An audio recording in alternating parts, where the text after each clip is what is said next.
बहुत समय पहले की बात है। एक छोटे से गांव में आम बच्चों की तरह नहीं, एक बहुत ही प्यारा लेकिन बहुत ही जिज्ञासु बच्चा रहता था। उसका नाम था आरव। आरव को हर चीज के बारे में जानने का बहुत शौक था।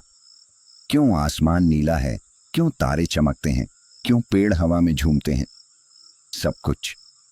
लेकिन उस गांव के पास एक पुराना काला जंगल था जिसके बारे में सभी कहते थे कि वहां एक भूखा दानव रहता है। मगर आरव तो आरव था। जितना लोगों ने मना किया उतना उसका मन उस जंगल में जाने को करने लगा। एक दिन जब सूरज ढलने ही वाला था, आरव अपने हाथों में एक छोटी टॉर्च और रोटी का डिब्बा लेकर धीरे धीरे जंगल की ओर चल दिया। जंगल में अंधेरा था, हवा पेड़ों को हिला रही थी और आवाजें ऐसी जैसे कोई सुन रहा हो। अचानक एक भारी सांस लेने की आवाज आई। आरव डर गया लेकिन भागा नहीं। सामने एक बड़ा सा दानव दिखाई दिया, पर वो दानव गुस्से में नहीं था, वो थका हुआ था और उसकी आंखों में आंसू थे। आरव ने कांपते हुए पूछा, तुम रो क्यों रहे हो? दानव ने धीमी आवाज में कहा, लोग कहते हैं मैं डरावना हूं, पर मैं तो बस बहुत भूखा हूं। कोई मुझे पास नहीं आने देता, कोई मुझे खिलाता नहीं, इसलिए मैं अकेला हूं।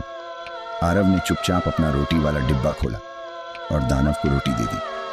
दानव ने रोटी खाई और उसकी आंखों में चमक आ गई। दानव, तुम डरे नहीं? आरव मुस्कुराते हुए, डर तो लगा था, लेकिन किसी भूखे को खाना देना डर से बड़ा है।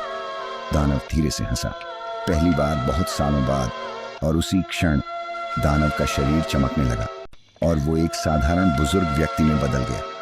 बूढ़ा व्यक्ति मुस्कुराते हुए, मैं एक साधारण इंसान था, लोगों ने मुझे दानव मान लिया और मेरी छवि वैसी ही हो गई, लेकिन तुमने मेरे दिल को देखा, मेरे चेहरे को नहीं।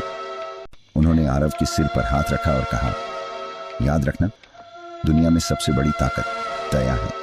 एक छोटा सा दिल सबसे बड़े डर को हरा सकता है। आरव खुश होकर घर लौटा और उस दिन से गांव वालों ने सीखा, किसी को सिर्फ देखकर उसका फैसला मत करो,